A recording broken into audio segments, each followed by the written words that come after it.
Assalamu alaikum, everyone. We are going to go ahead and get started, inshallah. Thank you so much, everyone, for joining us today. My name is Janan. I'm the program coordinator here at Maristan. And to start us off, inshallah, I'd like to just introduce Maristan as an organization for those of you who are joining us for the first time.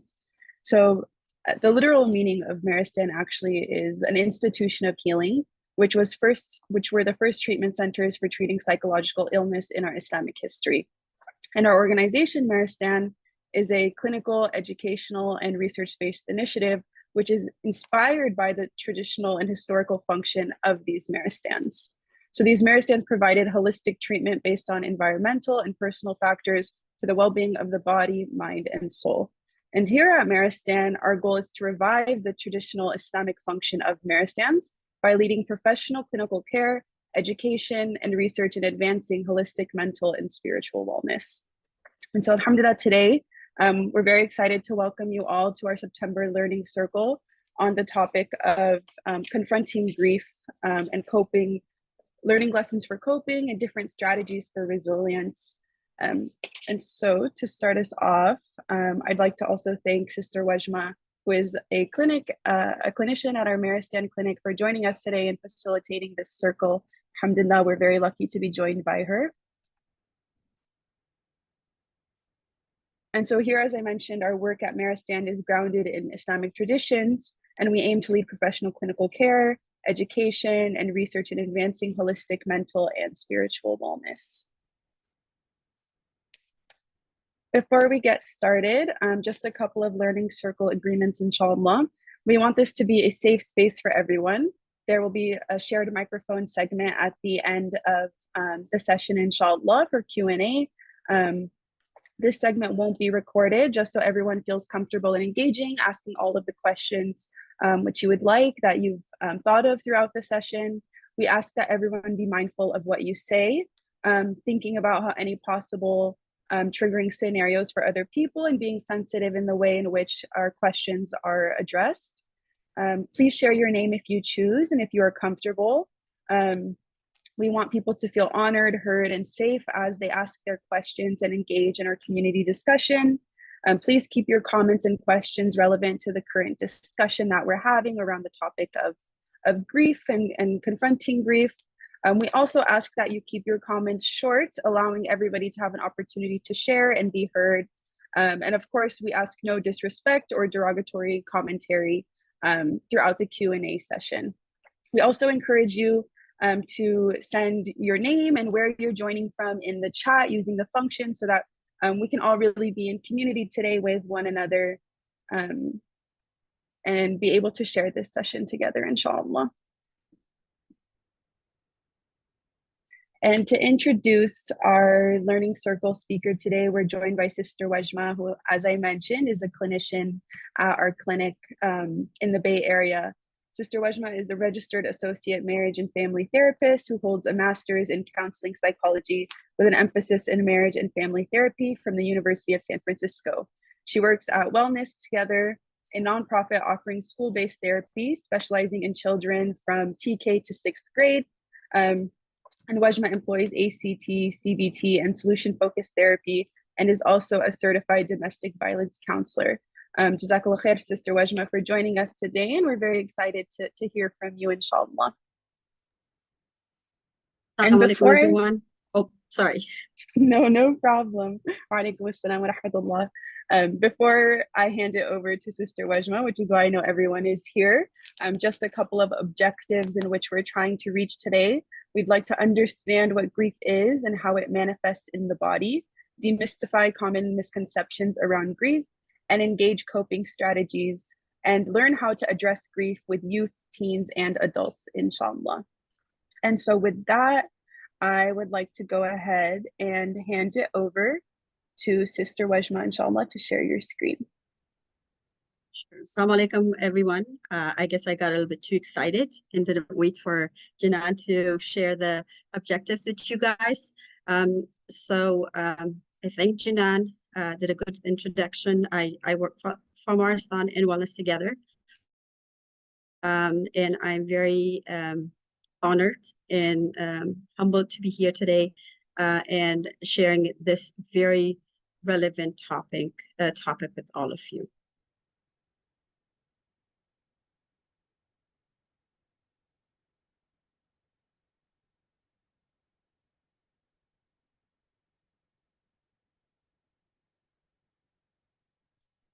So, Bismillahirrahmanirrahim. This presentation is going to be about grief and loss, and I know this is a very heavy topic, and it could be very triggering for some of you. So if any of you feel triggered, by all means, please take a few moments to, take care of yourself and come back. Or if you think that this is too heavy for you and you're not at a point where you can sit through it, then you have my permission, or give yourself that permission to go ahead and disconnect. So I wanted to share this picture with you guys because I think grief is a journey. And as you can see, it says mileage is unknown. Grief is a lifelong journey. There's no time frame for it. So, so just have this in mind. If you have experienced if you have experienced grief, or if somebody else is experiencing grief that you are in contact with. So before I go into a little bit more details, I would like to throw some terminologies here, just so it is a little bit clear when I'm talking about them. So grief is a natural reaction to loss, which is both universal and personal. So if you look at it this way, if you're in the same family, two people may have two very different reactions to the same loss. So how grief is experienced varies and is influenced by the nature of the loss. So this could be, so when it comes to grief, the type of grief that comes to our mind is when we lose someone very close to us. But it could also involve someone, it could be the loss of a pet, it could be the end of a career, job change, it could be end of a relationship, or loss of independence through disability. And bereavement, on the other hand, is a term that is specifically used when we are talking about a life event that involves the loss of a significant person through death. And mourning is taking the internal experience of grief and expressing it. It is the cultural expression of grief as seen in traditional or creative rituals. So, different cultures may have different ways of honoring the person they have lost. So we have many different types of grief and loss. There's one that is anticipatory grief. This is a grief, this is felt before the actual loss happens, and that could be terminal illness. For example, a loved one is given few months, and so our grief is already starting that. We are anticipating that, that we will lose this person. And there's this misconception that if you have had anticipatory grief, that basically the grieving is done prior to the person's loss. And if once the person is no longer with us, that the person should be able to deal with it a little bit easier. That's just a misconception. The blow that we feel, it will just be like any other loss that we have. So we have disenfranchised grief, when your grieving doesn't fit in with your larger society's attitude about dealing with death and loss. These are mostly unrecognized grief. For example, a prenatal loss, right? I have been in groups where, people have shared, I have lost a child, and then people have looked around and said, oh, you're too young, you can have another one. Yes, but this person has just lost somebody, a child that they were anticipating to have, and maybe they have, like a nursery ready for them and everything, goals and dreams and everything. And we can't just disregard all of that and say, yeah, you're young, you can, have another child. The next one is ambiguous grief. This is physically present but emotionally absent. That would be, an example would be somebody, a loved one that has dementia. or there's no official verification of loss, no possibility of resolution for the bereaved. An example would be, I think 2-3 years ago, there was a child that got lost in the sea here by San Francisco. So that would be ambiguous grief. There's no closure for the family. We have a traumatic grief. This is a response to a sudden or unexpected loss. Delayed grief is putting grief on hold to handle funeral arrangements or feeling anxious over sudden financial pressure. We have collective grief, grieving as a group to do major events. And then we have complicated grief, and I put that purposely for as the last one to talk about, because this is basically clinically significant. There's an actual diagnosis for this. Grief is really, it shouldn't be, there shouldn't be a diagnosis for it, but we do have a diagnosis for this. And if your reactions to the grief falls within that time frame, if you feel, for example, the acute responses of grief for more than a year, and you have, the loss has happened and it has been a year after the loss, and you're still feeling those acute symptoms, then you might be dealing with complicated. But like I said, a lot of the time, for example, if someone loses a spouse, right? The first year you are so busy taking care of all the arrangements that you really put your grief on hold, and then it really hits you the next year. So these are some of the things that a clinician would have to keep in mind as they make as they're dealing with a client's grief. So this affects about 7 to 10% of the bereaved people. The adaptation to the loss had halted or slowed, and the symptoms of acute grief persist indefinitely. So now I would like to talk about body's response to grief. So since loss is an extreme stressor, it can have major impact on our body. It can overwork the nervous system, and it can weaken our immune system. Physical symptoms of grief may include digestive problems, fatigue, headaches, sore throat, chest pain, and many more. Exhaustion is one of the more common early signs of grieving that we may experience as we are dealing with a loss. And an example of that would be, it would be really hard to get out of bed. That's how tired that exhaustion feels. So heart health and immunity, stress hormones could lead to cardiac problems during grieving. And there was a study that was done, and in that one, the incidence of heart attack actually increased 21-fold within the first 24 hours of loved one's death. And of course, as that time, as by the passing time, the rate declined steadily. And that's, if you would like to read more about that, I have included the resource for that. So here I would like to go a little bit more in detail about how grief manifests in our body. Grief impacts us on all aspects of our life. And I have included a few: physical, emotional, cognitive, and social. So with physical, we might feel hyper or underactive. There are appetite or weight changes. You might be losing weight or gaining weight. There's sleep difficulties. There's vulnerability to illness, once again, which is your immune system, restlessness, crying and sighing, lumped throat, shortness of breath. With emotional, you might be feeling anxious. There might be a sense of loss of control. There's shock, numbness. You really don't feel anything. Sadness, there's irritability, there's anger, outbursts, guilt or regret, feelings of emptiness, and a physical void. With cognitive, so these include the thoughts, disbelief, or confusion. There's difficulty concentration. There's preoccupation with thoughts of the deceased or the event. Dreams of the deceased or sensing their presence, searching for the deceased. And then with our social, we have we feel overly sensitive, which may, lead to isolation. We feel dependent on others.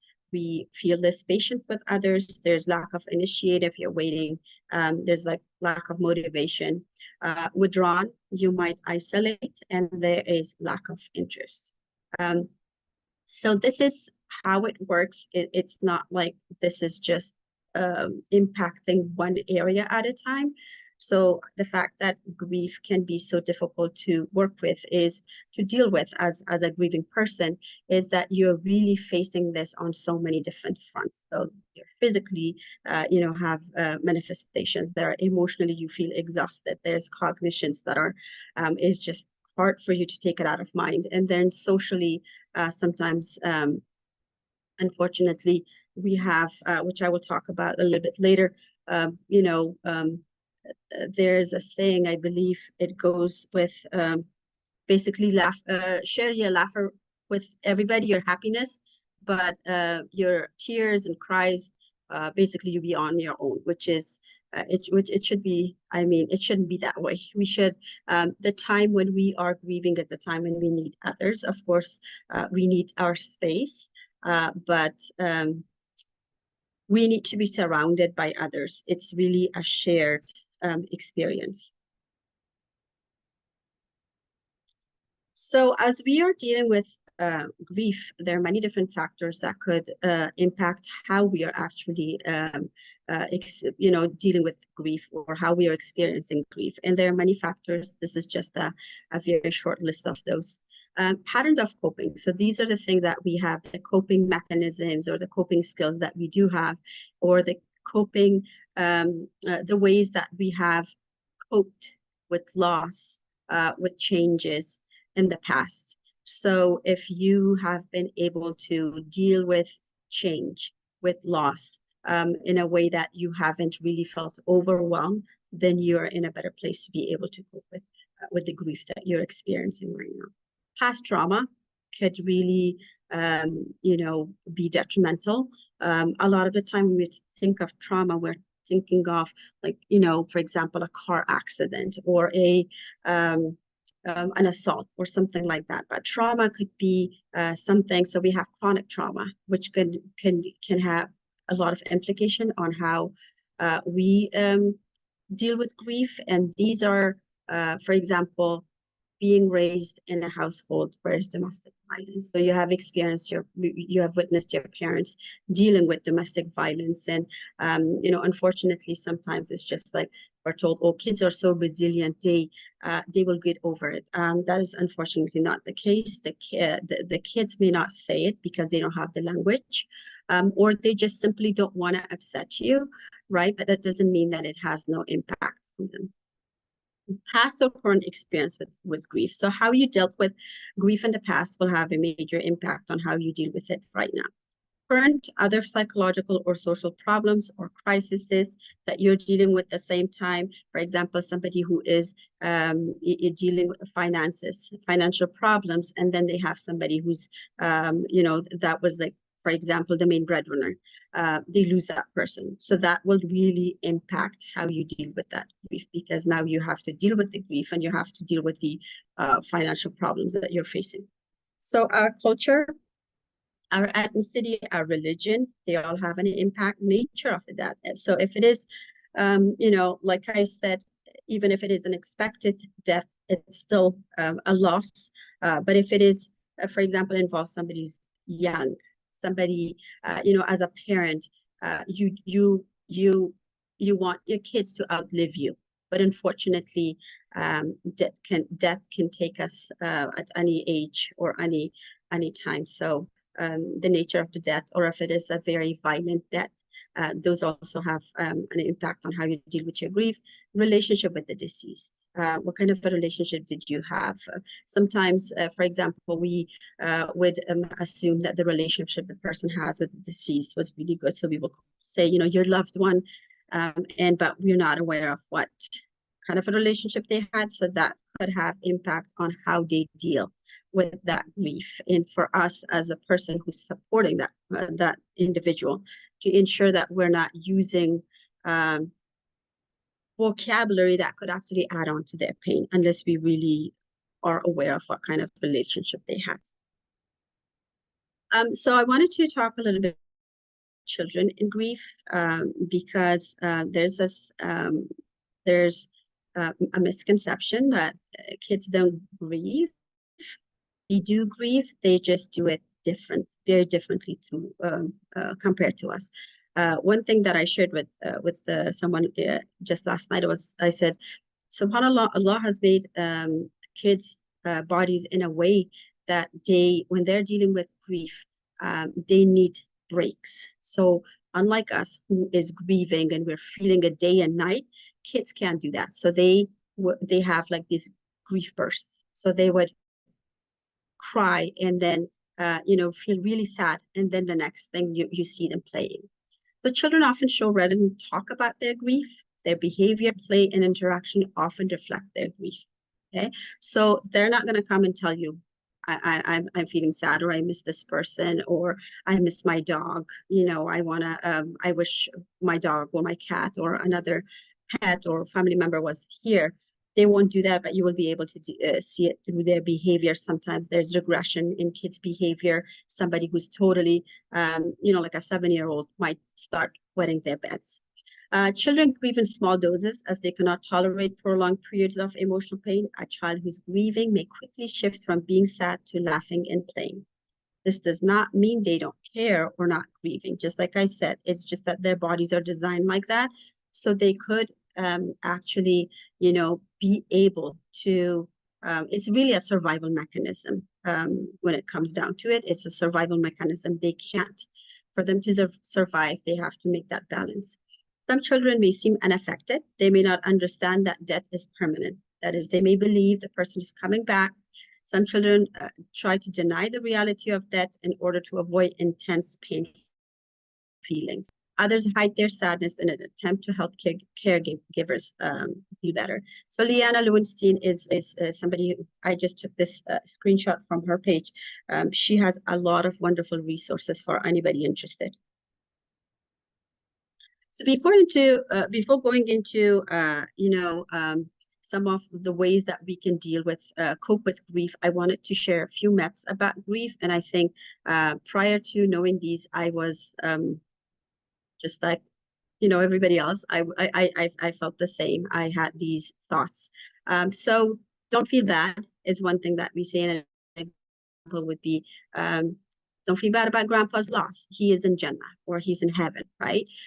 Yes, that is a nice thing to say, but what you're trying to do is you're taking that chance away for the child or an adult, whoever, to express and process through their emotions and feelings. We all hope that our loved ones are in a better place, but we need to be able to process those thoughts and feelings. Or sometimes that would be, like a kid loses a toy. For a kid, for example, that would be a big loss, right? Losing a favorite toy. And what we say is that, here, take a cookie or eat something and you will feel better. And what we are trying to do is that we're medicating loss or difficult feelings with food. And then that would change their relationship with food moving forward.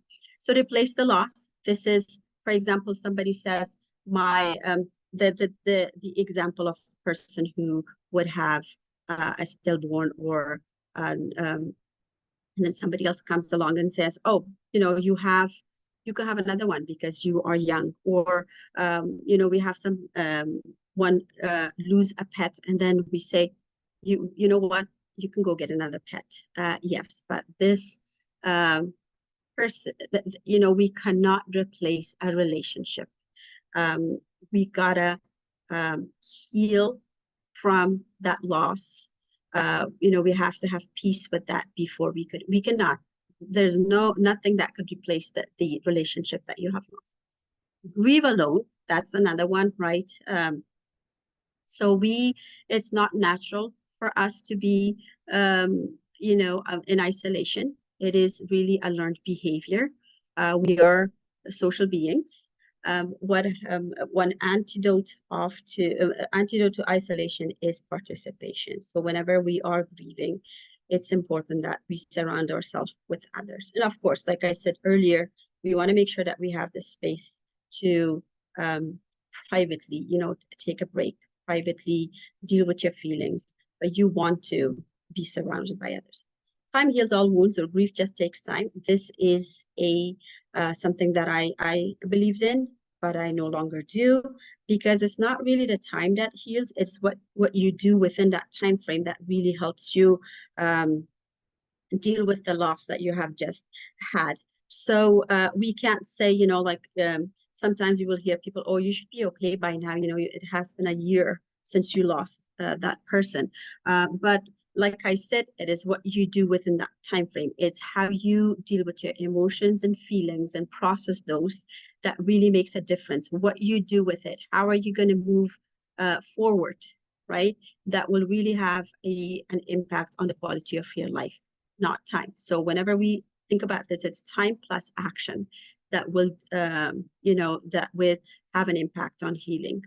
Be strong and be strong for others. This is another one that we get confused about. So when we talk about be strong, this is strength. I think what I would say is pertains to us being strong to do some of the tasks that we have to do. For example, the funeral arrangements and stuff like that. But be strong and be strong for others is another myth, because what it really implies is that if you basically bury your emotions, your grief, and come across as strong, then that's the right way. Guess what? That's not the right way. What happens is that those feelings that you have suppressed will catch up with you. And then the next one is keeping busy. And this will go hand in hand with time heals all wounds. As you're busy, those feelings that you have pushed, they will come back. They will resurface. A lot of the time, maybe you're not even consciously aware of them, but they will have an impact on how you relate to yourself and your other relationships and all aspects of your life.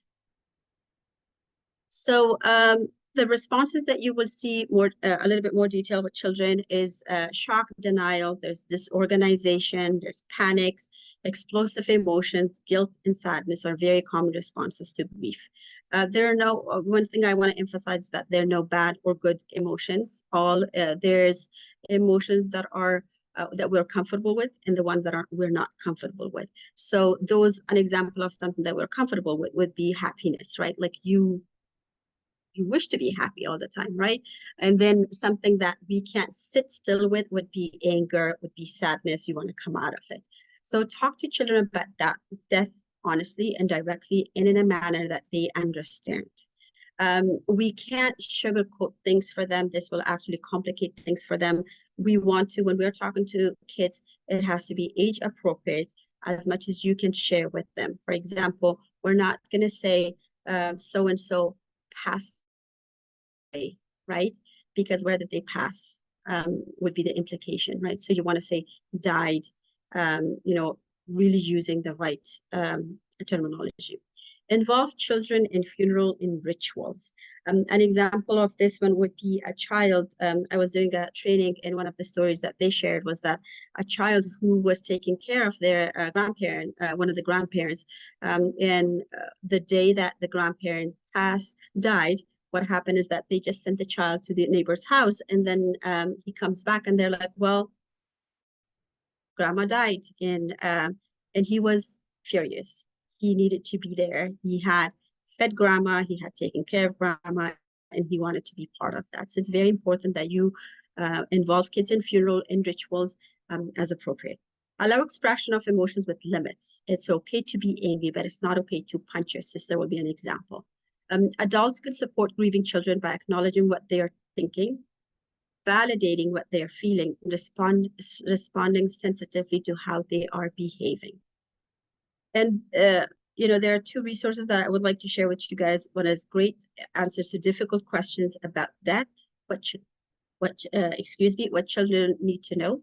And this is a book by Linda Goldman. You can check it out on Amazon, and The Grieving Child, A Parent's Guide by Helen Physical.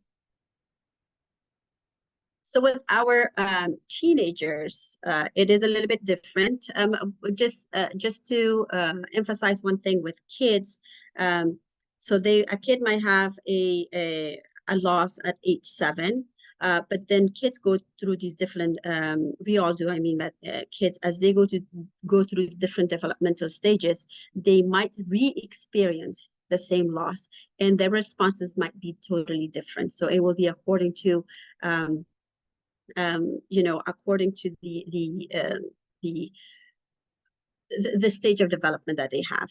And then so with teenagers, you're expecting mood swings. There might be anger, there's resentment, regression, and each teen's grief journey is unique.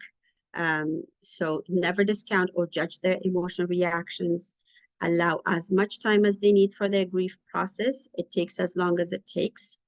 Generate a support system for them, and educate others about the unique nature of their grief and what helps. And that's one resource that I have shared there. Grief bursts or memory embraces can be triggered any times by sights, sounds, smells, or the written word. So really help them with recognize their triggers. Research warning signs that indicate a teen needs professional help. So these are the what this is this is just it's acronym for teenage grief. Grief bursts or memory embraces can be triggered anytime. We said that. Recognize how they communicate their grief, as only 7% of their communication is verbal. So a lot of the time with kids, you would see behavior. And one thing that I want to say about behavior is behavior can be like a iceberg. So what you see is just the tip. There's so much that's going underneath, and by you being supportive, you will be able to help your teen express some of those repressed feelings and emotions. And if you do need help and you think that they need professional help, then then counseling would be a good place to start with. So would that be in words, tears, anger, acting out, distraction, music, artwork, attention seeking, regression? Do you see any physical symptoms? The E would be enlist school personnel to advocate for flexibility in academic expectations, as grieving teens have trouble concentrating and meeting deadlines. This is not just for teens. Anytime there's a loss, whether it's a loss of a pet or a loved one, any other loved one, you should communicate that with the teachers, so they are a little bit more understanding and more supportive of your student. Listen to grieving teens and learn from them. Please don't assume you know how they're feeling. Invite them to tell their story many times and talk about their loved ones. Expect grief to resurface at special events, and friends can be very helpful. Sorry, I think I'm going a little bit too slow. So for you, you want to, as an adult, you want to refrain from judging yourself. Just be patient with yourself, right? You have had just a loss and you're reacting to that. You need to talk and share your feelings. Establish a simple routine, maybe going to bed at a regular time, eat at your regular meal times, plan a simple activity, things that you can do, like you just had a loss. So being very kind is very important. Give yourself the time to heal. Stay active and pay attention to your health. Walk whenever you can, do something outdoors, eat good food, get adequate rest. Connect and surround yourself with friends and family who love and support you. This is very important. Make sure that you don't make any big changes within that period. Pray, meditate, reflect, and connect with your spiritual and religious convictions and community. Focus on what comes next and learning to live with the loss. This one does not mean that you like the loss or you don't want anything to be changed about it. It's just that you have come to a place where you are like, okay, this is the reality. I have lost this person. How can I work around that? So the 3 C's of grief that that's easy to remember is choose, make choices that you can attend to in order to promote a sense of control. Choose, connect, and communicate. I thought that it was very important that I go a little bit over collective grief, considering everything that we are feeling for our brothers and sisters in Palestine. So collective grief is public mourning. Since grief is collective, the healing that it entails should be collective as well. So there is healing power in solidarity. As you see your community united in healing, you heal as an individual.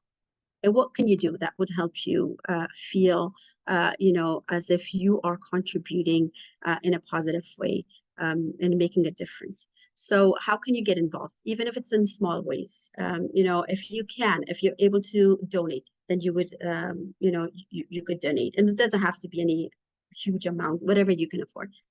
You can get together with family and friends to volunteer together. Join a local organization or club that is actively involved in strengthening the community.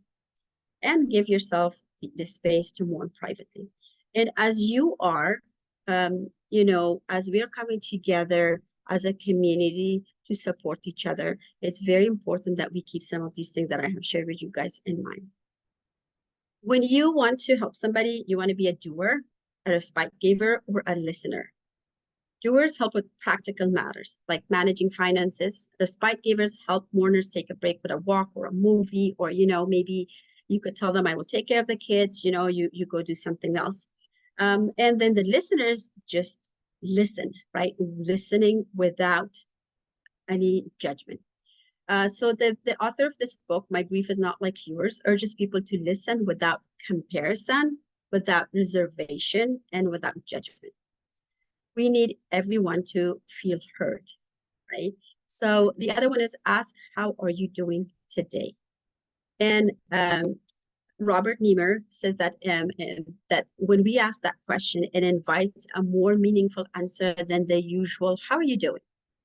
Don't minimize a loss with comments such as, be happy that the person is now in heaven. Our job is to be present for suffering, okay? Be willing to sit in silence. Sometimes people that are mourning, all they need is just somebody to sit there and not say anything. So be comfortable with silence. Provide ongoing support. Stay in touch with the grieving person. Avoid making assumptions based on outward appearances, and provide extra support during special days.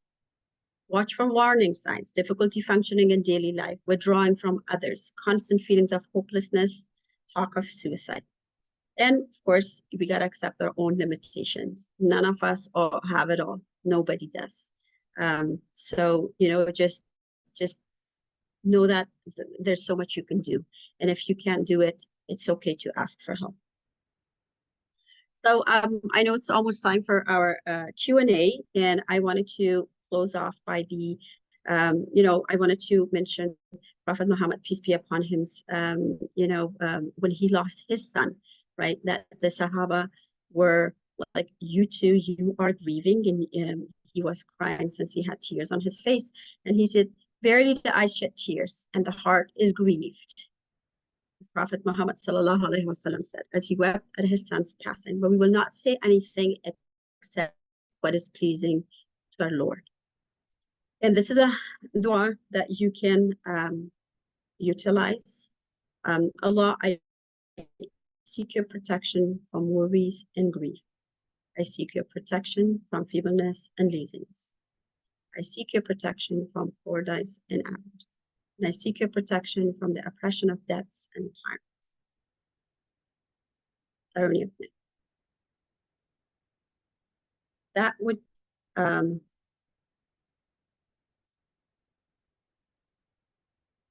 share. That was what I wanted to share with you guys. I really hope that you could benefit from what I have shared. If you have learned something beneficial, if you could share it with the next person that you see that have not been able to attend this webinar, then may be blessed. So I'm hoping that it was a good and beneficial webinar. Thank you. Jazakallah khairan, Sister Wajma, for all the valuable information that you shared with us. Inshallah, it was fruitful and beneficial for everyone who has joined us today. With that, we're going to move into the Q&A portion of our learning circle, inshallah. Just a couple of housekeeping tips. If you would like to unmute and share, please use the raise hand function. On Zoom, if you click react at the bottom of your screen, it will give you the option to raise your hand. Also, please feel free to ask questions in the chat. You can either send those to me through direct message or just message it to the group openly. And then before I open up the Q&A, I would also like to send our feedback form for everyone here to fill out, inshallah. We're constantly working to improve and create competent and beneficial care and learning circles for our community. So this would be very helpful in continuing to improve and continuing to provide services for the Muslim community, inshallah. So I'll go ahead and send that in the chat. And with that, I will go ahead and pose the first question to you, Sister Wajma, inshallah. But before that, I will pause our recording. As we said,